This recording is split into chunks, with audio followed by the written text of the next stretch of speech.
everyone, and welcome once again to the Horse Racing Show. I'm Kenny Rice. Glad that you tuned in. We have a huge show today. Hall of Famer. Also, we have the top jockey's agent. I enticed you with that, didn't we? So be sure to keep listening today. We want to thank everyone for listening and the feedback we've gotten, and we're very happy that on our podcast, our video podcast, we've had listeners from the U.S., Canada, France, Japan, and Ireland, and from our downloads already from the U.S., Mexico, Netherlands, Brazil, Australia, and Bahamas. So thank you very much. And, of course, you can listen to us on Facebook, on the iPad, on Google Play, and watch us on YouTube, and like and subscribe. And, of course, listen to us Saturday mornings on 93.9 The Ville in Louisville, Kentucky. So we're thinking, this being International Women's Month, women in sports and women competing against men in sports, more importantly, talking head-to-head, very few sports other than horse racing has this kind of scenario where the man goes out and competes against the woman all the time. With me, as always, our researcher, Thomas Kenny. Thomas, I believe that you came up with a sport that has a different kind of horsepower, but very much so where men and women are competing against each other, and it is well known. That would be motorsport, Kenny. Aha, yes, it would. You know, most notably American motorsport. You've got IndyCar Series and NASCAR. Notable Danica Patrick. Yeah, Danica At Patrick. least in my lifetime, she's the big superstar, female driver. Yeah. Competed in both IndyCar and NASCAR at different points in her career. She's the only woman to win an IndyCar Series race. That was the 2008 Indy Japan 300. Wow. See, I knew that I'd forgotten that I remember now that she won. When you said that, I remember she did win one. Mm-hmm. And she competed, and she had top 10 finishes. I think she might have had a pole position. I'm not sure, but yes, she did. But certainly you knew who when you mentioned Danica Patrick, you know it's motorsports, even if you don't follow motorsports, right? Mm-hmm. Probably more so than if, I'm trying to think, let's see, Janet Guthrie. Mm-hmm. Now, there's a few people. See, that was before your time. Yep. Janet Guthrie. I mean, matter of fact, you're under 40, it's before most people's time.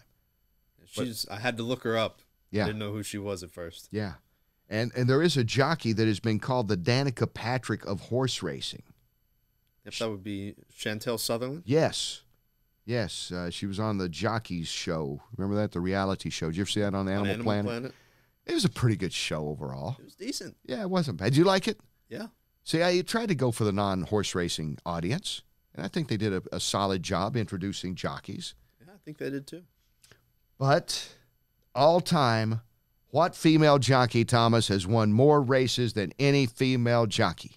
Well, coming in with over 3,700 wins in her career, Julie Krone is the winning most female jockey of all time. Coincidentally, guess who's on the show today? Who would that be? Glad you asked. It is Hall of Fame jockey and winningest female jockey of all time, Julie Krone, will be joining us. Julie's in all kinds of Hall of Fames, including the Cowgirl Hall of Fame. I've got to ask her about that. Yeah, she's the first woman to win and the only woman that's ever won a Triple Crown race. Colonial Affair, 93 Belmont Stakes. So Julie has carried on a tradition started by some female jockeys early on in their career in the 60s, and she really helped grow the sport throughout the 90s. And looking forward to talking to Julie.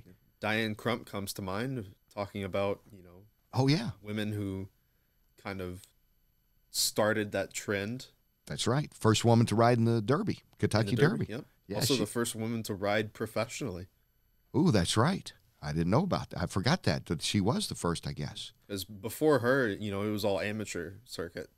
And let's see. Of course, Rosina Pravnik for this generation might be, Julie is right there on the cutting edge too. But for this generation, Rosina Pravnik might be the most famous one. Two-time winner of the Kentucky Oaks. Yeah, so she won the Oaks Breeders' Cup. She's had successes. So yeah, recent, a couple of years ago retired. Rosemary Holmeister Jr. is the winningest active female jockey, I believe, Thomas. That's correct. What she won, like 2,000? She's won 2,700. Yeah, I knew she's won a bunch. So she's right there. Okay, so outside of that, we were trying to think of how many times the men and women go head-to-head against each other in competition. And it's very few. Well, mixed doubles in tennis. Right. So, yeah, I mean, it's not the showcase event after the singles, usually the doubles and the mixed doubles. Ben Chaffins, you threw out one at me a minute ago before we went on. Yeah, he doesn't have his mic ready. I just thought I'd throw it at him to see. He's in there with Scott Hall, of course, and they're doing all the technical stuff. Yeah, that's figure skating, Kenny. Thank you, because I love to talk figure skating. You know that. They have pairs, right? Pairs figure skating. You know what I don't like about figure skating?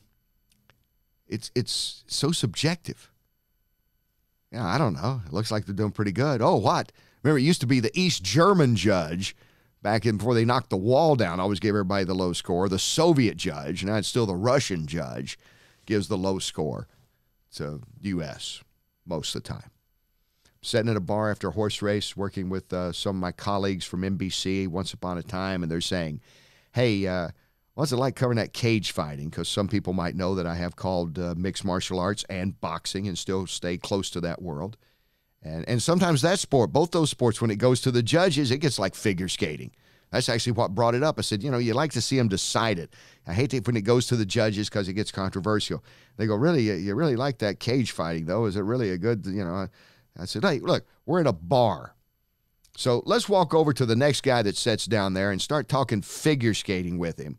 You might get in a fight. But let me go over and say, hey, what about Anderson Silva? Do you think how do you think his next fight's going to be? They go, yeah, good point. See the difference? Figure skating and mixed martial arts or boxing. Go over and say, hey, what do you think about, hey, do you like Evander Holyfield? Did you ever see him fight? People will talk about that. I don't know. I don't know any figure skaters to mention, actually. I'm sure I remember Dorothy Hamill when I was a kid. Everybody had a crush on Dorothy Hamill, Peggy Fleming. Okay, that's it. That's all I got. That's all I got. And you're probably glad of that, aren't you, Thomas? I know one, but I don't know her name. But didn't she club a girl in the? Oh no, Tanya. Hey, wait. Tanya Harding. Thank you. That is Scott Hall on lead guitar, producing in there and doing all the technical. That's right, Tanya Harding. How did I forget that? I know. They made a movie about that. And hey, look, Scott, you know what we're going to do? We're going to tie this all the way back in. You ready for a horse racing tie? I'm ready. How could Tanya Harding tie into horse racing? Yep. This is impromptu, no script, right? That's right. We're just doing this. This is it. Because they made a movie, I, Tanya, and Allison Janney won Best Supporting Actress, the Academy Award for that. And Allison Janney goes to probably as many horse races as anyone I know in the celebrity world. I don't know her personally. I've just seen her give out trophies at the Breeders' Cup, and she shows up at Santa Anita. Wow. How's that? That sounds great. And she's kin to Stuart Janney, the famous New York racing family. You get her on the show. How's that? Yeah, maybe we'll try that. Yeah, along with Tanya Harding. Wouldn't that be great? Hey, let's do it. That would be a show. But we got a show for you today. Julie Crone, the Hall of Famer, will join us. Of course, we're going to have the Rudin Riddle vet check. And then later on, super agent of the jockeys, Ron Anderson. He's handled Bailey, Antley, Gomez, Stevens, Toro, you name it. And he's been associated with them. He now handles Joel Rosario, and a little bit of controversy there because of the mess, and it is a mess, a sad one indeed at Santa Anita right now. He has pulled one of the best jockeys on the West Coast and brought him to Florida and is going to bring him on to Kentucky. That's taking a stand, isn't it, Thomas? It's pretty controversial. It is. And, Ron will be joining us from Hawaii. That's the kind of guy he is. He's actually on vacation. He's going to a wedding, but he's going to join us later on. So Julie Crone and Ron Anderson on the show today, and we'll be back to get this thing revved up. I think that is a car term. Mm-hmm. Revved up. Gentlemen, start your engines and riders up. The Horse Racing Show will be back right after this.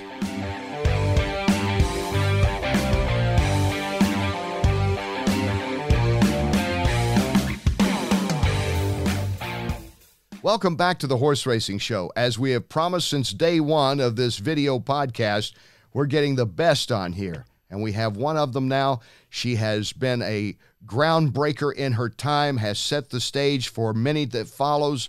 and her name is Julie Krone, the only woman to this day to ever win a Triple Crown race. That was a 93 Belmont aboard Colonial Affair. She is in every Hall of Fame you can imagine, including, of course, the first woman to ever be inducted into the National Museum Racing Hall of Fame in Saratoga, New York. That was in 2000. And she joins us now from her home in the Los Angeles area. Julie, great to have you with us. Oh, it's my pleasure. It's wonderful to be talking to you and talking about one of my favorite things, racing. Well, you know it as well as anyone. I mean, looking back, what a career. I'm just going to say from now, Julie Krone, Hall of Famer, because I've run out of Hall of Fames for you. You're in the National Women's Hall of Fame. You're in the Cowgirl Hall of Fame, and in your native state of Michigan, in the Michigan Sports Hall of Fame. Where do you put all the trophies? I wish they were all paying me money to be in all those Hall of Fames. That would be cool. There's not really, there's a couple cool plaques and stuff like that, but boy, it sure is a big honor, and it's such a special thing to be recognized like that, right? It's like crazy. And I found out a fun fact when I was in the Cowgirl Hall of Fame. I found out that there's 2 women in history that are in the National Women's Hall of Fame and the Cowgirl Hall of Fame. And it's Julie Krone and Annie Oakley, and I thought that was pretty good company. Wow. Two sharp shooters for sure. Exactly. I've been accused of other things, but yeah, we'll say sharpshooters. It was a big thrill. Somebody walked up to me at the museum because we were just in the Cowgirl Museum, and at the Cowgirl Hall of Fame in Texas, and a lady walked up to me and told me that fun fact, and I was like really quite honored. Wow, you should be. Talk about a couple of names: Annie Oakley, Julie Krone. How do you get in the Cowgirl Hall of Fame, though? A Michigander who made her career on the racetrack in the Hall of Fame there and gets to the Cowgirl. Well, they tell the people that the definition of the Cowgirl is a trailblazer, or someone who has done something, a female that has done something in a way that breaks barriers and does it in a special way by being like maybe the only female competing against boys and stuff like that. Because there's a lot of different categories in the Cowgirl Hall of Fame. There's artist and other things like that. So if you're a trailblazer and you did something special and got people's attention, I guess. Well, you've certainly been getting people's attention since you debuted in 1981. And now we see, and Rosie Napravnik recently retired and all that, we know, and Rosemary Holmeister is still racing, but it's still not commonplace for a female jockey, and certainly in 1981, there were very few out there racing. So how in the world did you say, I'm going to go in there and go into this man sport and not even jump into the man sport, but I'm going to win races and do things that no one's ever done? Well, it's kind of nice to have this month be the National Women's Month, right? Right. And so we've been tweeting a little bit, and it was really fun to watch Donna Barton tweet, or to look at Donna Barton's tweet the other day on her mom. Oh, yeah. Patty Barton, and how she was such an accomplished jockey and like just did things that no girl jockeys ever did. And then obviously before her, Kathy Kustner and all those guys, but the whole history is really fun to go over this month, and my husband Jay has been posting a couple of my older pictures, and it's been making me laugh because going back. But then I really remember like sitting there with I had The Lady as a Jock. It's a book on all the trailblazing women in the beginning, and one of them was Donna Barton's mom and Patty Barton, and the other like Cheryl White, and who else was in there? Diane Crump, and some other girls that they were my heroes. And I read the book, and it was so funny because if you read the book now, the quippy kind of, oh, look at these ladies, like how they're you know what I mean? It was just ridiculous because it was even harder for them, right? Being even more of a novelty than it was within the next 10 years when I came along. So, I mean, I didn't have anybody, throwing rocks at my trailer, and I, didn't have to get dressed like Rochelle Lee. She was a jockey on the East Coast, and she rode. I guess she rode. It was kind of interesting. She rode at Gulfstream Park one time when I was there, and she was oh my gosh, what a cool lady she was. And she was like, first time I ever rode at Gulfstream Park, I got dressed in the first aid room because there was no place for girl jockeys to get dressed. And I was like, whoa, that's crazy.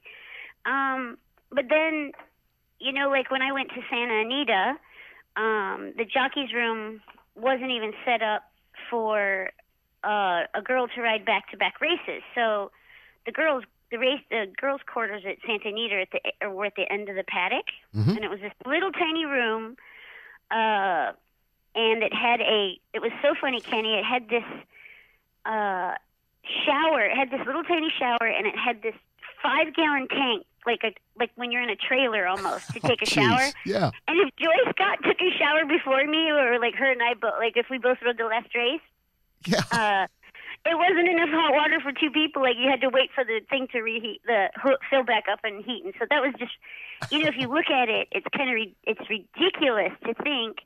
So what I did was, and I've done it before, so I didn't mind. So at Monmouth Park, it was impossible for me to get back to the back room to go back and get dressed every time. So they built a half partition, put up my bucket, hung my silks there was a little room off the paddock that the guy used to use for the papers, and then there was like a TV in there. It was kind of like a paddock office. Yeah. But it had plenty of room, so I just asked the guys, I was like, can we just set up a little partition and then let me change my clothes? I had a mirror back there and stuff, and so I would just change in between and freshen up and whatever in a little partitioned room at Monmouth Park. And it's kind of crazy if you think about it, because I was leading rider there all those years. Yeah. And I didn't even have a proper place that has access for back-to-back racing. So I'm not cutting Santa Anita down, but then they ended up making a girls' jockeys room inside the guys' room, which is how it should be anyway. First of all, for safety, and second of all, just, you're supposed to have access to the other people. You're not supposed to be isolated just because of your gender. Like maybe obviously for showering and changing clothes, but not for communicating and like convivial times and stuff like that, Right. Anyway, that's why you're the trailblazer. I mean, look what you've done. You got him to finally get something going there at Santa Anita. Julie is the only woman to win riding championships, by the way, at Gulfstream and at Belmont and at Monmouth. Among your many leading money winner at Del Mar. And leading money winner at Del Mar, among your many accomplishments. What was it like when you first started beating the boys? Okay, you show up in 81, and you're not quite the novelty, but again, like you said, it wasn't like the racing world was welcoming female jockeys. And now not only are you there, but you start beating these guys. What was that like among the jockey colony? Did the boys have anything to say to you, or maybe not even spoke to you? I don't know. I know. There's a nice mixture, Oh my gosh, I have the sweetest story. David Penna, he passed away, but he was a really accomplished jockey. So listen to this. He did this funniest thing one day, Kenny. So I had just when I got to Tampa Bay Downs, I climbed the fence because they wouldn't let us in. And then I walked along the back side, and then I went to the road, and a lady trainer picked me up, or a lady assistant trainer picked me up, and luck has have it, she was like, oh, my husband helps one jockey every year, and it might as well be a girl this year. And I was like, yay! So I got in the car, and my mom was right behind me driving in, and I waved to her, and I was like, follow us, because I got a job already. And so she followed me to the barn, and we went to the barn of Jerry Pace. So Jerry Pace kind of guided me and helped me and stuff, and I walked around with all my pictures, my photographs from riding at the fair tracks. Yeah. And so obviously I'm down on my horse, and people can see I got a little bit of underneath me because I rode 150 races at the fair tracks. I won a lot of races, so I had some win pictures and stuff like that, so it was kind of cool. Yeah. So Davy Penna was one of the really, really nice ones. So there's a lot of people that were super nice and really helpful. And then there was other people that were just like, you're just a girl and you stink no matter what. So, but not very much of that. But Davy Penna one day, so I'm coming around the turn, and I'm getting really excited when I go around the turn, when I start to have horse, and my horses were drifting out, turning for home, because I think I was actually a little better on the bull ring track than once I got to Tampa, and the turn was so sweeping, I kind of lost my way a little. Right. Kenny, I must have gone 5 or 6 wide, like 3 or 4 races in a row. Just rode terrible, right? Like just awful. And so Davey Penna, we're up in the jockey's room, and it's after training hours, so it's like 10:30 in the morning, and the jockeys go up to the jockey's room to have their food. And so Davey Penna goes, "Hey, Julie," and he had such a beautiful smile, and he's like dark hair. He's a handsome guy. He was really funny too. He goes, "Hey, Julie, come on, I want to show you. I got somebody I want you to meet." And I said, okay. So, like, it happened all the time in the room. You know, somebody'd be like, "Oh, this little girl, she wants to be a jockey. You're her hero," you know, and stuff like that, right? Right. So anyway, so Davey Penna goes, come on downstairs. And I said, okay. So I left my food, my lunch I was eating, and I walked downstairs, and then you go outside at Tampa Bay Downs, and then you're in the paddock, and then you go across like the saddling stalls, and then you go into the paddock. He goes, come on, keep coming. I want to show you something. He says, I want to introduce you to somebody. And I said, okay. And we walk across the paddock where the horses parade. And then he goes, come here, keep going, follow me. And I said, okay. And we walk out onto the track.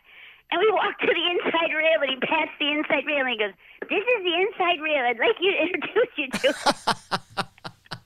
And I'm like, oh, hello, inside rail. And he goes, the object is to stay as close to this as possible around the turn.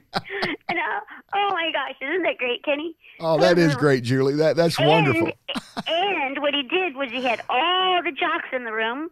He had all the jocks in the room, all at the top of the stairs and looking out the windows, like laughing at me. So it was really fun to be part of the gang, you know, and like have camaraderie. And that's part of one of the best parts of being a jockey, you know. Yeah. Is all the stuff that goes on in the jock's room and stuff. So I had plenty of really good stuff and plenty of good stories where I had to be competitive or fighting with somebody. But there's also some really fun, endearing times. And only one other thing ever reminded me of that when I was riding at Santa Anita. I was pouty one day when Lafitte went by me, and he went by me and kind of shaved me a little bit on the turn, and then my horse came back on, and I just got beat ahead. So I was kind of mad. Like he kind of just was Lafitte and outrode me a little bit, you know? Right. And it's a little bit of humble pie, and you get mad. So I claimed foul on him. Uh-huh. And like almost right when I did it, I kind of regretted it. I was like, oh well, you know. But I just sometimes you have to do that too because it helps the trainer and the owner. Like instead of you saying like, oh, I got pinched a little on the turn, and then you know that might have cost me the race. But instead of not claiming foul, then they'd be like, well, you could at least try to claim foul, you know, like, or at least it helps your case if you lose and you're pouty, you know? Yeah. So I get back to the jockey room, and Lafitte is still outside on the telephone talking to the stewards. But when I get back to the room, oh my gosh, the harassing I got. So what the guys did to me were I think it was like Gary Stevens and Mike Smith and Victor, and like it was just hysterical. And I forgot who else. Somebody else did it too. I think it was Alex Solis. Solis, yeah. Yeah, so Solis, he gets this big, gigantic, plastic, bright green Mr. Magoo glasses, right? They're like from a comedy store. Yeah. And some tissue, like Kleenex. Uh-huh. And they stand me in the middle of the jockey's room, and they put a dunce cap on me. And then when Lafitte walks in, that's what he sees, me standing there with the dunce cap, the big Mr. Magoo glasses, and the Kleenex. Because I was a crybaby, I couldn't see, and I'm a dunce. See, they welcomed you, didn't they? Exactly, yeah. It was pretty funny. That's been welcomed in the guys' world, yeah. Yeah, so there was plenty of competition and plenty of times when I had, you know, to constantly prove myself, or some jockey hated me just because I was a girl, or some trainer that wouldn't ride me. But there was plenty of good times too, you know, with the camaraderie and the fun and the jockey's room. We're talking to the Hall of Famer Julie Krone, who has won more races, over 3,700, than any female jockey to this time, and is the only one to win a Triple Crown race, of course, the 93 Belmont on Colonial Affair, among her many accomplishments. And we're talking about the camaraderie with the jockeys. And if you think about it, in most sports, you know, you guys are coming back and forth between races, like you're talking about them having some fun, razzing each other and razzing you. It's really interesting to me, always fascinated me, Julie, that you compete with somebody, you go back, you're going to compete with them again. You know, it's not like you go to separate, you know, you don't go to one end of the end zone and then you meet back out. I know exactly exactly right. The two Super Bowl teams are both in the same locker room. Right. Yeah, it's exactly. That's a perfect analogy. I mean, that's got to be, I guess it can be fun and a little tense at times. And I don't know, especially on big race days, you know, the big cap at Santa Anita or a Triple Crown race or a Breeders' Cup race. Exactly. Or Kentucky Derby. You can Kentucky see Derby. the tension Yeah. when they film it because it has such good coverage. You can see how nervous everybody is. So one time, so I have a daughter now, and she's 13. So as she was going through her ages, I noticed that there's certain grades, like when she was in like second grade, it just was so, like every day I pick her up from school, and it was like, I hate Cindy. And then the next day, Cindy's my best friend. And the next day, I hate Cindy. I hate Tommy. I love Tommy. He's my best friend. Like, oh my God, I couldn't even stay on the journey with her, right? I'd be like, well, what'd they do? And like she kicked me in my leg and told me I was fat. You know what I mean? Like it was just like, oh my God, every day there was some kind of battle that went on. And so it reminded, and I started to be like, well, do you want me to talk to her mother? And like I was going on every journey with her every day, you know, like I was all like, because I'm her parent, I'm supposed to worry if she's having trouble with people or like, or, oh, I hate that teacher. Oh, I love that teacher the next day. And then finally I was just like, I talked to some other moms and they were like, oh, don't even pay attention. Just be like, you know, just be like, oh yeah, what happened, babe? And just like talk about it and let it go and then they'll love them tomorrow. So one day, it was at Aqueduct and we were just getting ready, I think, to go to we were all getting ready to go to Gulfstream or maybe just to the Belmont. Yeah, maybe to Belmont. But anyway, it was right at the end of the meet. And I think Antley and I were getting pretty competitive with each other. And Billy Mott was standing there and Antley shaved me, but then I still beat him and we were like pulling up and I was like, ah, take that, you jerk, you shaved me in the turn. And he's like, oh, come on or something. And I was like, yeah, and I was like so mad at him, right? And then he got mad at me and we were like, no, you shut up, you know, like that kind of thing. Yeah. And so then we were fighting and Billy Mott was like, what's wrong? And I was like, Antley is such a jerk, right? And he goes, so Bill was so mad. Even the next day, Drew came by, his agent of Antley came by to get him on a horse, and Mott was kind of like, well, I don't know, let me think about it, because he was really mad at Antley still, right? Yeah. For shaving the horse off, and I had to pull him up, and Mott went and watched the video, and now he's mad at Antley too, and so then the very next day we walk out, and Chris was like, he was really endearing and really like the sweet. Oh my God, he was so adorable. Yeah. How could you stay mad at Chris Antley? Right. And so Chris Antley had his arm around me. He's like, "Oh, come on, Crimson, you know I love you." And he's like, and I was like, "Okay, I forgive you." And so now Billy Mott, the very next day I rode for him, he sees me walking out in the paddock with Antley, and Antley had his arm around me. He was all kidding and joking and being all sweet. And he says, "Hey, Bill," and Bill's like, "Hey." And then Billy Mott looks at me and is like, "Oh my gosh, I thought you hated this guy yesterday." and so then when Lorelai went to school, it always reminded me of Billy Mott that day, like, you know, saying, "You just hated him. I'm mad at him too." And now you're like friends with him. And I was like, I guess that's how it goes. I was like, and I told him, I said, "How can you stay mad at Antley?" Yeah, it's true. And you know, some trainers will say that jockeys are like teenage kids. Yeah, but it was funny. Or second graders, whatever you pick. Graders. Yeah, exactly. So anyway, yeah. You have one of the great love stories in racing, too. You and Jay Hovde, who is a well-respected daily racing form rider, one of the best in the business. You guys have been together a long time. Do you talk about racing every day? I mean, is it every day a racing story? We do talk about racing. And you know something we've really been talking about? And I need to... Jay told me just yesterday, he says, you need to write an article, he said to me, which is kind of fun for the writer to tell the rider. Yeah, especially a writer like Jay, yeah. Yeah, because, well, at least I have him to edit, so that's good. Yeah. Anyway, we've been talking a lot about how racing is perceived and how to make it more attractive and, like, in ways that can have the public be more proud to say, like, oh, I love thoroughbred racing. Right. And there is seriously something that has always bothered me since I stopped riding, and then I kind of got into the Pirelli natural horsemanship stuff a little bit. Mm-hmm. Yeah.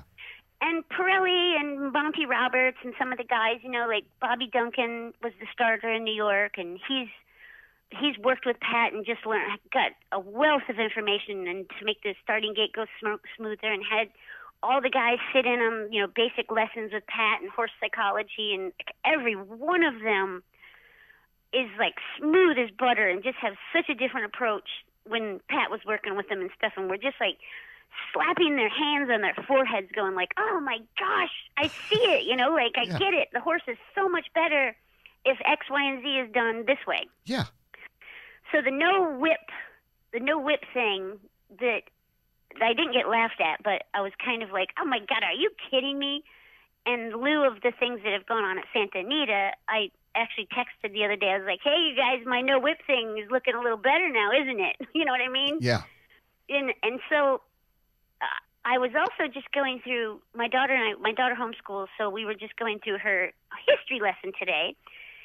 And there was this wonderful analogy of a tree growing, and it was representing the Renaissance times. And it was talking about how the Dark Ages were like in the dirt, and then the Renaissance is going to be like the roots in the dirt, and then coming up from the roots was, you know, art and reading and people becoming more educated. And so it was like a tree that was like a metaphor for like how Renaissance age came about, and people, you know, the beautiful art came about, and people learned how to read, and it reminded me of racing right now. And it was like, can there be a leap that's taken that puts us into a different league of our relationship with the horse, that's going to, in the long run, help the horse become a better athlete and last longer? Yeah. And it's obviously portrayed in a strange way, the jockey like hitting the horse, you know, like whipping the horse. It doesn't, sometimes it just doesn't work for certain people, and especially if there's a catastrophic breakdown connected with a jockey driving a horse like that, you know? Right.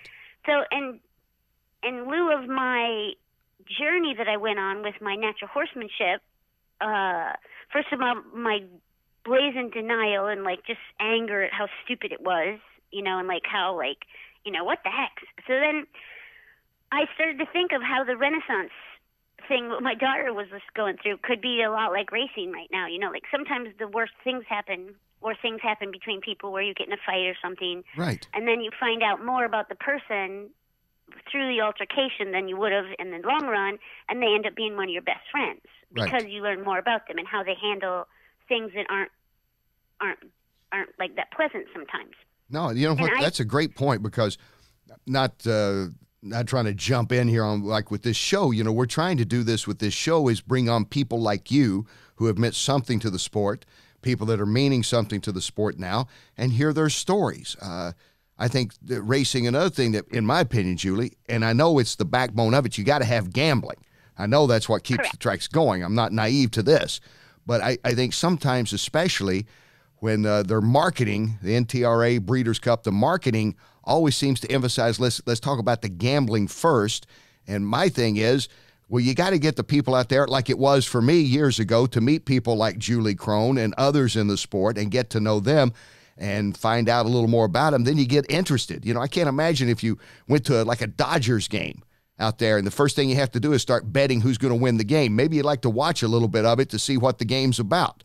That's one thing I think horse racing could use too, is, you know, let people have some fun and learn a little bit of the sport, and then they can learn how to wheel a trifecta. Yeah, that's crazy that you said that, because when I retired and I went up to the, I was the opposite. I went up to the press box after I retired, and I was at Hollywood Park one day. Right.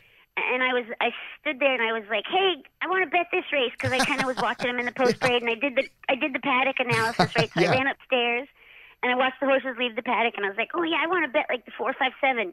And I walked up and I was like, yeah, can I get the 4, 5, 7 in that swirly thing? I said to the guy, right? And one of the people behind me was like, wow, we know Julie Crone wasn't one of those jocks that bet from the room, that's for sure. Right. That's exactly right. Thing. Oh. Yeah. She's been on the cover of Sports Illustrated. She's been an ESPY Award winner for the best female athlete. We're glad to have Julie Crone on with us, who was on the Tonight Show and Letterman Show. And I believe, were you on the Tonight Show? Was it Leno? Was he hosting it then? Johnny Carson. That's what I thought. Johnny Carson. So what was Johnny Carson like? Because to me, I think he's still the quintessential host. So cool. So cool. It was funny because when I got there, he had his jacket off and he was in the green room. Uh-huh. And I walked in and I was looking at him from behind, and he has his jacket off, and so all I see is this really handsome, good-looking dude with this cute butt, and this he's all ripped arms, his muscles in his arms and stuff, really fit, good hair, and he turns around and it's like this old guy, and I was like, and I was like, and it's Johnny Carson. So, and then he is just so funny, every single thing, and he loved racing so much. He had a lot of racing friends. Yeah. And even in spite of our the difference, his group that he was around was a different, would be an older group of jockeys and stuff that I read about in books and stuff, and then up to date kind of a thing was the other riders in California and stuff. But I had only been on the East Coast, and so it was really a fun and exciting thing, and just the novelty of meeting Johnny Carson and being on the show was just bragging rights forever. I just loved it. Oh, yeah. And you can follow Julie at, is it I Love Horses? Well, yeah, on Twitter, yeah.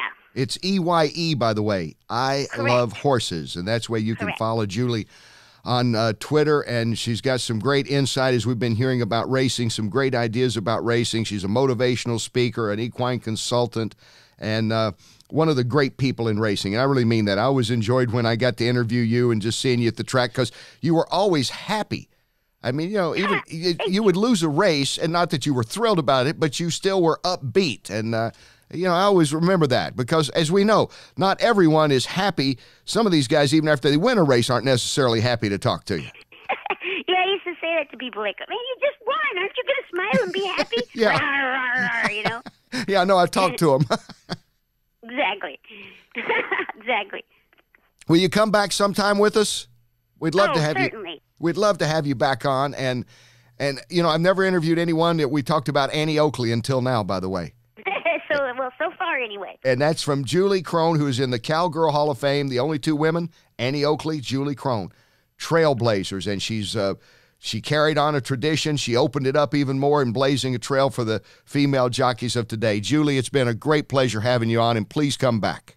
My pleasure. Thanks, Kenny. All right. Thank you. And thank you for watching us again this week here on the Horse Racing Show. We hope that you like and subscribe to us on YouTube. You can follow us on iTunes and Google Play.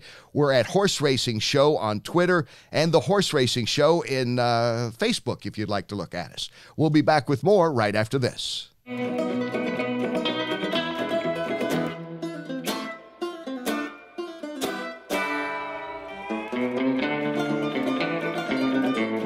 Welcome back to the Horse Racing Show. We thank you for tuning again this week. Remember, you can follow us on Facebook, on iTunes. What else we got, Thomas, Kenny? You can follow us on everything. Bunches of stuff. We're on Twitter at Horse Racing Show. Thank you. We're on Instagram. Oh, Instagram. I always forget Instagram. Thank you for That's reminding the new me. one. Okay, Instagram. We're on that. And then you can also follow us. We hope you do on YouTube. Subscribe and like us. So I got all that. One thing I know for sure is we always appreciate the support that we have received from Root and Riddle from the start of this show to get us off the ground. That I remember. That's the important ththing. Dr. Deborah Spike Pierce is with us. She is the president and CEO now of Root and Riddle. So finally, we've got to the top. We've had all these veterinarians on, Deborah. Now we got to the top. You were the first female shareholder of Root and Riddle in International Women's Month. That's a little bit of a trailblazer as well, right? We were talking to Julie Crone not too long ago about being a trailblazer. Well, thank you. Yes, it's I graduated from vet school in '93, worked with my father at a standardbred racetrack for a year, and then I came to Root and Riddle as an intern in '94 and never wanted to leave. I mean, I learned so much. It was a great experience, and then I was fortunate enough to then have 3 years with Dr. Larry Bramlage, which I know you spoke with. Oh, yeah, we know Larry well. Yeah, so spent 3 years with him and then moved to the ambulatory department. And in January of 2018, I became the CEO. Wow. You got business cards and everything now, huh? I do. That's what they always give me, business cards Oh, yeah. in lieu of raises. Here, you get a new business card. There you I've go. got a lot of those. Was it different 20-some years ago as a female vet? Was that a big deal? I mean, I know a lot of female veterinarians, so I don't know if that was if it was different for you starting out in still what's pretty much a man's game, I guess. It really wasn't different for me, and I think a lot of it is whether or not you're a horse person. Right. You know, I mean, I grew up with a lot of horses and race horses and show horses, and so I was a horsewoman, and I never had the problems that I would have a lot of people say, you know, isn't that tough? You know, how do you do that? And it's not been a problem. You know, obviously I'm not a very large person. I'm rather short. So I would have a lot of people ask me, you know, physically, how do you do that? And that's not a problem either. I mean, especially in Lexington, Kentucky, you have so many great horsemen that are handling your horses. I don't worry about getting hurt, and I mostly deal with legs. So, hey, I'm closer to that. Yeah, well, I don't know a man vet either that's going to pick a horse up, okay? It's not like you're going to carry the person over to the operating table. You're not going to lunge and put 1,400 pounds on your back. I agree. Legs, so important. I mean, for any athlete, it seems like leg and back injuries for human athletes are ones that, knee injuries especially, can end a career or shorten a career. With horses, it can be a life and death situation with a leg injury. That fascinates a lot of people that maybe are just casual fans of the sport, how quickly something can happen with a horse's legs. How come? It's just the makeup of the body? It's the way they're built. Absolutely. Look how big the body is and how small the legs are. It doesn't look right, does it, No. if you really step back and study it just from a layman's point? And if you look at it, I mean, really, in a horse's leg is really your middle finger, which is a little scary. Oh, that is. That, you know, because I watched Dr. Bross's show, and he was talking about how the foot is really like your fingernail, and it is. So, I mean, there's a tremendous amount of body, and obviously, you know, these years we're breeding more for speed, and you have they need light frames in order to be real fast. So there's a lot that needs to bear on their legs. So you're going to be busy with looking at X-rays coming up at all the sales, right? I don't do all the sales anymore. I just do the first week of September and Tattersalls. One to Tattersall. So you're still going to be busy looking at a lot of X-rays. Oh yeah. Yes. What is is there something that jumps out immediately on an X-ray of a leg of a horse that's going to be sold that thousands, maybe millions of dollars might be involved in? Is there one or two things that you look at immediately on an X-ray? Well, you look at everything. Okay. You know, I didn't mean that you wouldn't be thorough. I know. I know. Dr. Spike Pierce is thorough. I did not mean to imply that at all. No, but it's a systematic process, and you're looking at every single view that's taken on these specific joints that the repository has, which are the fetlocks, knees, hocks, stifles. And so it may not be everything that you would look at if you were looking at a racehorse.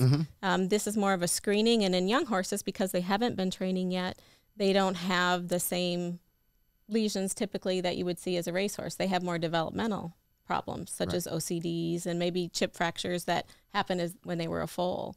And, you know, these are things that we're looking at to see, could these be issues in racing? And if so, can we do something about them? Can we not? You know, what are your risks? Yeah. So. And one of the most famous of that, obviously, is the recent Triple Crown winner, Justify. Yeah. When they looked at Justify, and it's OCD, right? He had one, yeah. And so, well, I don't know. It's not going to be, obviously, he's not going to end his career, but hedging a little bit. That's why he sold for $500,000 instead of probably the $1 million horse, you know. It gave some people concern, which that's a lot of what we do is try to, you know, look at all these different things and figure out what causes issues, what doesn't, what degree of issues does it cause, and then help people determine a value that they're going to set on the horse for them to bid. And for people that wanting me to explain the OCD, that's never going to happen. So I shall ask you, the expert, doctor, what is the OCD exactly? We've talked about it before in the past, but if someone's just tuning in and obviously would recognize the name Justify. Well, an OCD is osteochondritis dissecans, and the dissecans actually means that there's a piece or a fragment associated with this. And this happens in developing horses and young horses. You know, horses grow extremely fast compared to us. And what happens is there's not blood supply to a certain area of the bone, and maybe it's because it was traumatized. You know, OCD, the disease itself is multifactorial. It could be genetics, can be nutrition, can be trauma. So, you know, we can't specify one thing that causes it, but we know what causes. The reason that it happens is a decrease in blood flow to an area that doesn't continue to mature as the rest of the skeleton does, and we get a fragment. Yeah, and as we've seen, obviously that does not mean the career is over. Oh, absolutely not. It doesn't mean that this horse will not ever make it to the track, much less win a Triple Crown. Right, but it's something that probably needs to be taken care of.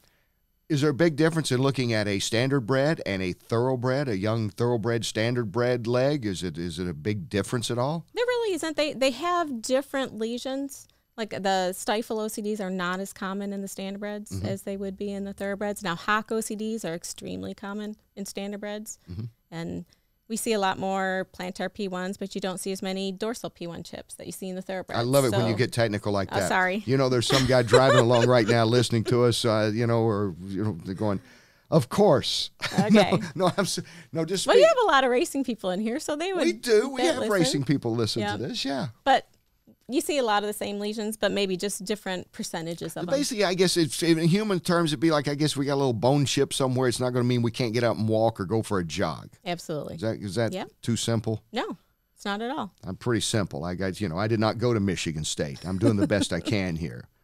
I didn't get a cheer at Michigan State. Okay, Deborah, I told you I wasn't going to mention Yeah, that, but I'll thanks ask a you. lot. I'll ask you this, Doctor. What's it like being around all those Ohio State people? Well, everybody at Rudin Riddle apparently went to Ohio State, but you. Oh, that's yeah. I mean, not There's a few of everybody. them. It Actually, seems like there's- everybody on here. Raul's about the only one we had. I don't. Did he go to Ohio State? I don't know. I think he did. Yeah, I think Yeah, everybody I think did. he did. You're the No, Dr. Emerson went to Michigan State. Well, okay, all right. There's so, a few of so you us. got two Spartans. I think we have around- more Spartans. Really, around all those Buckeyes. I bet that makes it for some interesting discussion. Oh, yeah. Not too bad, because really we're against Wolverines, not so much the Buckeyes, but Yeah, you could never have a Michigan guy come in, could you? no, because there's no vet school there. Well, to see, even if he graduated, if he was undergrad at Michigan, Sure, we you may, wouldn't want so I him can't around those. say that. You have Buckeyes, you have Spartans. I don't know. They'd have to Yeah. lie, wouldn't they? They couldn't tell you they went to Michigan. Oh, they could tell you. It'd be some good conversation, I bet it especially would- right now. I bet it'd be interesting. So when you go to the sales and you're looking at these X-rays, be it the standard bred or be the thoroughbred, we're talking with Dr. Deborah Spike Pierce from Rudin Riddle. But so Deborah, when you go look at these, how much are you looking at right away? I mean, how quick is the turnover? Do they, I want to see this now because I may buy this horse, tonight or tomorrow or something. Is it a pretty quick turnaround on the X-rays that you already have? In the thoroughbreds, actually, most of the sales have repositories where everybody has films on file of the horses that they're Already selling. there when you go in. Absolutely. So it's a very quick turnaround. So it's there. You can just sign up to look at them and look at the films right then and there. Standardbreds don't have that. So in that situation, you'd be going and X-raying the horses and then viewing them typically, which is usually a day. Yeah. And president and CEO of Rudin Riddle now, what else does that entail as far as your day's concerned? Well, my day's in the office now, so it's managing people, really. It's a lot of just making sure things run right, and we have a lot of superstars, so that's always makes it fun. Deborah, how are those superstars to handle? Are they easy to handle? They are. We have great people. Yeah, we have you really really, do. really great people to work with, and everybody's for the same goal, Yeah. which is do the best we can for the horse. So it's a great place to be. Well, thank you so much, and thank Rudin Riddle for their sponsorship. We really appreciate their faith that this show might actually have some legs, pun intended, to keep going. Deborah Spike Pierce, who is the president and CEO. Thank you, Doctor, for being with us today. Thank you for having me. We'll be back with more and find out what is going on in Santa Anita. Ron Anderson, the super agent for the jockeys, will join us. Stay tuned here on the Horse Racing Show.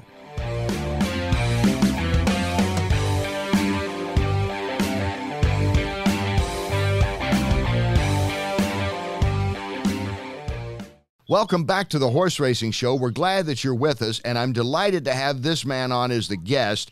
He's as good as it gets. We've talked about good as it gets guys on this show. Super agent Ron Anderson. He has represented the likes of Jerry Bailey, Chris Antley, Garrett Gomez, Fernando Toro, and our friend Gary Stevens. And now he represents Joel Rosario. And here's the kind of guy Ron Anderson is. His daughter's getting married in Hawaii. He's over there now, but he takes time out to be on with us. Ron, welcome in. Aloha. Aloha, Kenny. This is all my pleasure. We were talking about, and we've had this discussion before, I think, like over dinner one time with Gary. In other sport I cover, mixed martial arts and boxing. Those are like the athletes along with jockeys that if you don't participate, you don't get paid. For the most part, Yeah, you can't rely on guaranteed contracts and endorsement deals. Yeah, it's a commission game, and if you don't win, you can't make a living. So it's a dog-eat-dog profession and industry, and sometimes it can be trying and taxing on people.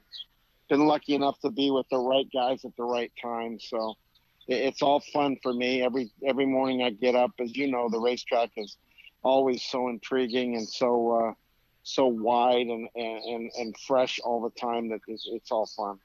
And the relationship that you have with trainers, does it ever get to the point where you go, I just don't want your guy anymore? It's personal. Maybe he's good, but we've had a falling out. I mean, I guess you got to be a little bit of a psychologist as well as being able to study the racing form as well as being a businessman.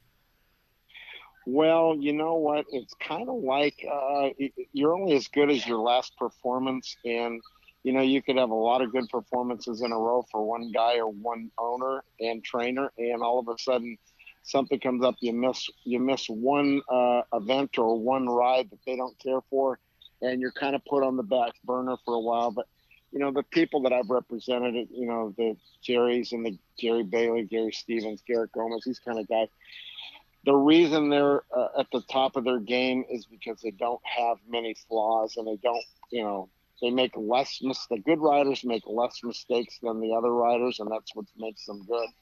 You know, I've been fortunate enough to win, and this might sound like an exaggeration, and I'm not gloating here, but it's a fact. I won 31 Breeders' Cup races with my riders. Nobody's close. I think Mike Smith's at 25 or 26. I won 14 Triple Crown races, including the Derby 4 times. Right. 4 World Cups in Dubai, amongst other races there. So I'm really good. Don't get me wrong, but I'm really fortunate and lucky too. Well, you know, and I always thought that the good ones create their own luck, if that makes sense. And Ron Anderson, like I say, as good as it gets. And that friendship aside, Ron, I've watched you in action, and you've got a guy now who is one of the top ones out there. You mentioned 3 or 4 guys. You're going to mention Joel Rosario as one of those, I believe.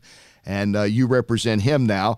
And because of the things going on in Santa Anita with the track and closing it some and restricting workouts and everything else and missing a big weekend of racing, you had to make a call, and you're a California guy. You grew up near Santa Anita. I imagine it wasn't an easy call to send Rosario to Florida, and I guess he's going to be down there now finishing up until he comes to Kentucky.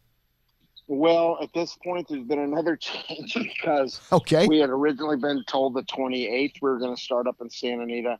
Well, they've changed that to the week of the 21st. I guess it's the 22nd now. So we're shipping him on the weekends. He was in Tampa this last weekend for Todd, finished second in the Tampa Derby. Yeah. And this next weekend, he's going to the Rebel to ride the 2-year-old champion for Bob Baffert.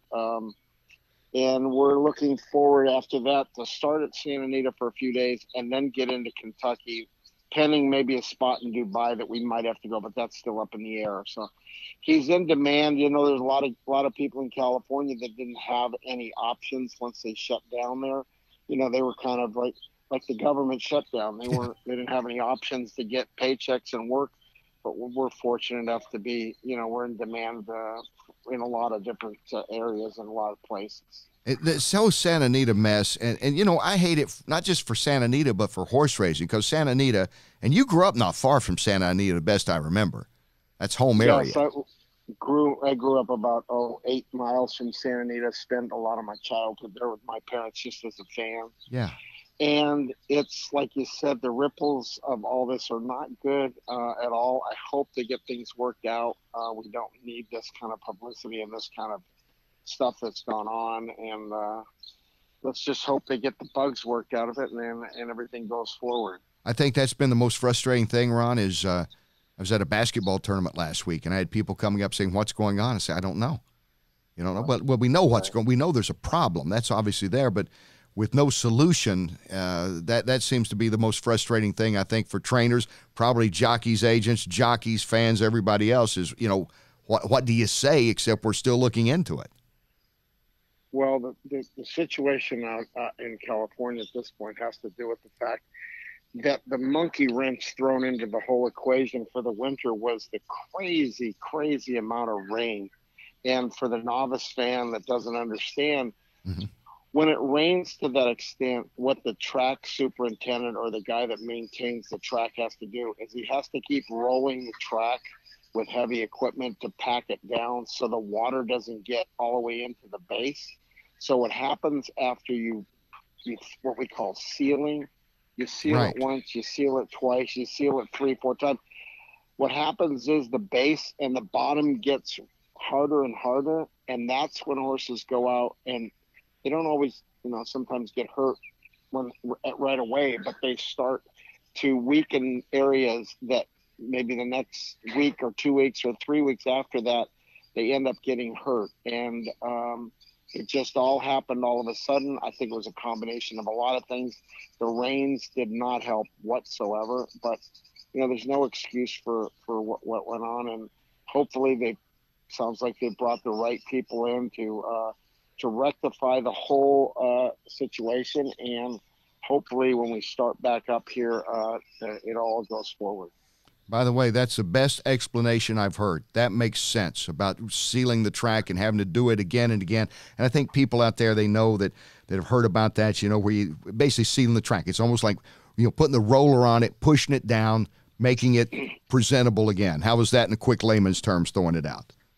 Yes, that's exactly right. It would, if they don't squeeze it down, what happens is the water runs down, and then it gets almost like a quicksand, and that's no good for the horses either. So to try and save the situation, they do that. But then there's an art to, after the rains are gone, to go ahead and kind of dig it up and make it so it's not quite so hard. But this guy was under so much pressure because the rains kind of came in such force for day after day after day. Then we have a few days, short period of time of it being sunny, but then here comes the rain again. So I think it was a lot of really bad circumstances with the weather that didn't help.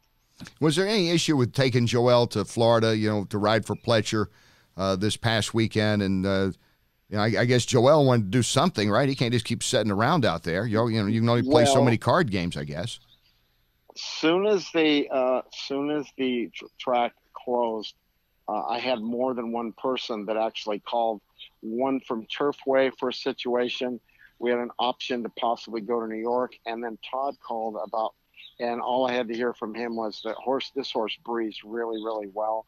And from doing this for a long time, if one of the bigger entities like Todd is calling and soliciting your jock to come 3,000 miles, he's very sure that he's got a good chance, or he wouldn't be doing that. So it was easy enough to throw him on a plane and get him to Florida. The horse ran huge. It just looked like he was going to probably win until the last part of it and run a good second. And that was all good. And then this next week, we've got a couple of good calls on Friday at Oaklawn Park. So we'll get him to Oaklawn Thursday. And then Game Winner runs in what looks like to be a split of the Rebel. And Bob texted me yesterday after he breathed and said, he's ready. He's ready. And very excited about him. He's grown up. He's bigger. He's stronger. He looks amazing.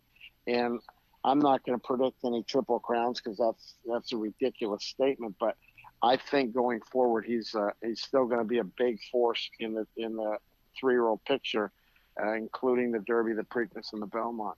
That race he won when he won the Breeders' Cup Juvenile at Churchill, it reminded me of driving on the 405 in Los Angeles at rush hour. He banged up, moved in and out. I mean, I thought that was a tremendous performance.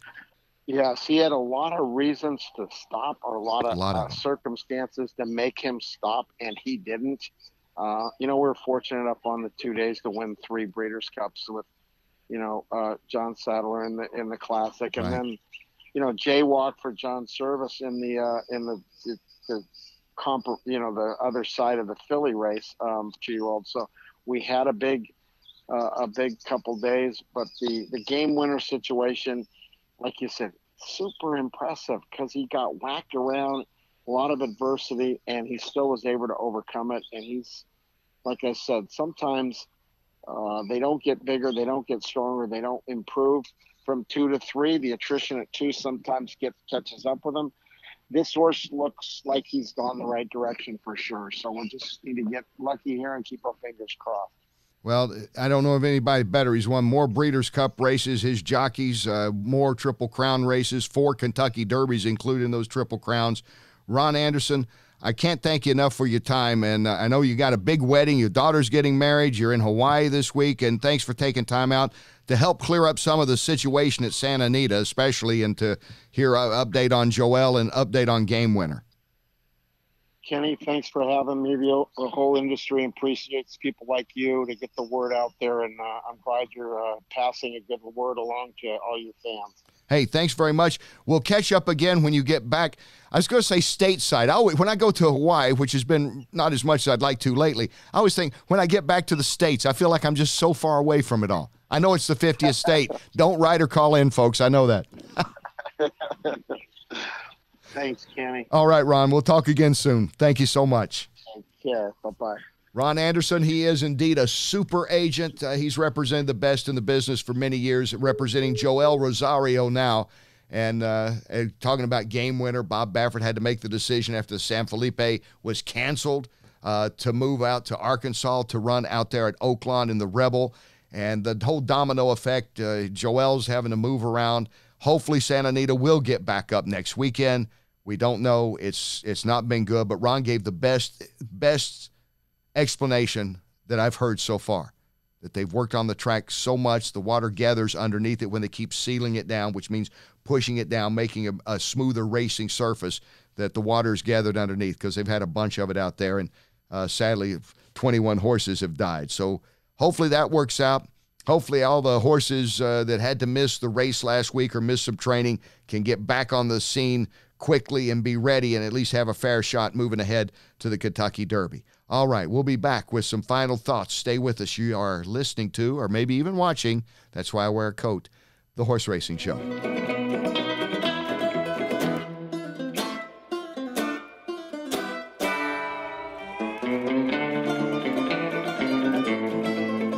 Welcome back in. Getting ready to wrap up this episode 8 of the Horse Racing Show. We hope that you've been tuning in on YouTube, like and subscribe, watching us on Facebook, listening on Google Play and on iTunes. We appreciate all that. We appreciate your feedback as well at Horse Racing Show on Twitter, and listening to us on 93.9 The Ville in Louisville, Kentucky. Thanks to Julie Crone today. She is a trailblazer. She and Annie Oakley, the only two women in the Cowgirl Hall of Fame. The only two, let's see, Cowgirl Hall of Fame, they were the two women that are not necessarily cowgirls. Is that right? I think I got that right. Anyway, they're both in there. That's pretty impressive. And Ron Anderson with the best explanation of what is going on at Santa Anita. Maybe the track has been sealed so much, the water has gathered underneath, and it's caused a harder surface, and it's taken its toll on horses. That scenario makes sense to me. And hopefully they're getting it worked out. And as Ron said, the plan is now Joelle Rosario will be back at his base in Southern California and riding next weekend, the 21st. That is the plan. As we know, that could change. But I hope that's the way it works out for Santa Anita, because it's a beautiful track. It's a beautiful setting. And I love going out there, and the people in Southern California are some good racing fans. So I hope that works out for them, because it's not been good, not only for them, but for the sport itself. A lot of attention on the negative side brought along to it. And International Women's Day, I guess it was appropriate we had Julie Crone on, wasn't it? I mean, that wasn't the only reason, but she is a trailblazer. And Dr. Deborah Spike Pierce from Rood and Riddle as well. And Thomas, we talked about horse racing and car racing, motorsports, where men and women compete head-to-head. You were quite the archer back in your high school days. I was, yes. Yes, you got the quill out. You were like Robin Hood. And women competed against men. Young women, young men competed against each other in the high school level. Is that right in archery? That's right. Directly competed against each other.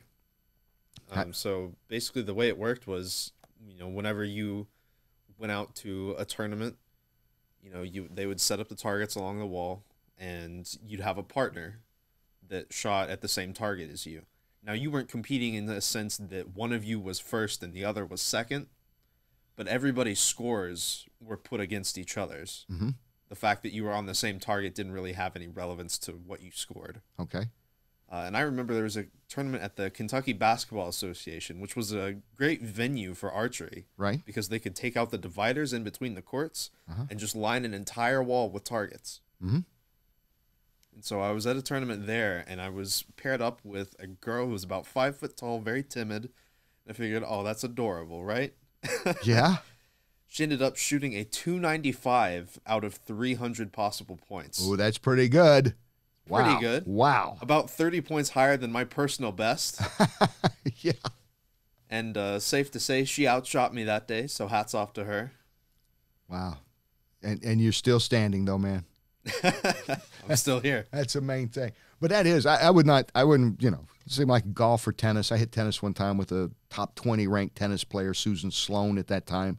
She'd competed at Wimbledon, U.S. Open. Different world. You just don't want to get out there.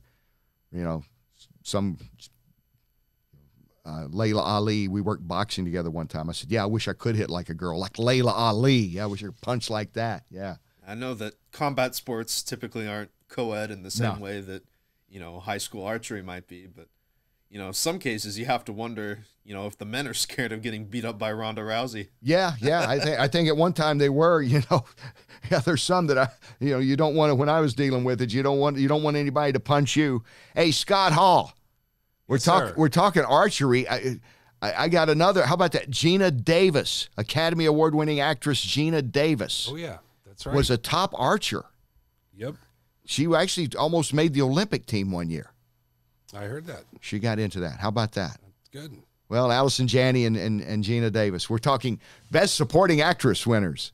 That's right. How's that? Tying it all together. I don't know how we're going to tie Gina Davis into a horse racing show like we did Allison Janney, but we tried. That's right. All right. We'll figure out a way. We'll get on that. And next week, Thomas, I'm sorry we're out of time. Otherwise, we were going to, Ben Chafin's had the apples. We were going to put them on Scott's head, my head, and Ben's head and have you shoot them off. I can give that a shot. I know you would. Pun intended. All right. Vroom, bum. Okay. But that maybe is for next week. Then again, maybe not. We'll have to see. We'll have some practice rounds. There's some people out there that we will bring in. Thank you for being with us. We'll talk again next week. I'm Kenny Rice. Thanks for joining us here on The Horse Racing Show.